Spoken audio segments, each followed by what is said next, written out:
Եթե դու ուզենաս տեսնել Աստծո հրաշքները, Աստծո արարչագործությունը, Աստծո ողորմությունը, դու անպայման կտեսնես։ Եթե դու չուզենաս, անգամ հրաշքը քո դիմացը կլինի, բայց դու չես տեսնի։ Ուզում եմ հիշել Աստվածաշնչից մի դեպք։ Երբ որ Հիսուս Քրիստոսը հարությունից հետո գրված է, որ երևաց 11 աշակերտներին հայտնվեց, աշակերտներից ոմանք չհավատացին, տեսան, բայց չհավատացին։ Դրանից հետո Հիսուսը ցույց տվեց իր վերքերը։ Անգամ Թովմաս առաքյալին առաջարկեց, որ շոշափիր եւ տես եւ մի եղիր անհավատ, այլ եղիր հավատացյալ։ Ուզում եմ մի բան ասել. հավատքը քո որոշումն է։ Ոչ թե երևույթներով, այլ քո որոշմամբ, քո հավատքով։ Եթե դու ուզենաս տեսնել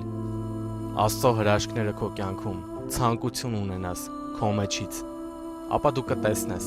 Իսկ եթե չուզենաս, հավատա հրաշքները կլինեն, բայց դու այդպես էլ չես տեսնի։ Այսինքն չես ընկալի, որ դա Աստված էր։ Աստված օրհնի քեզ։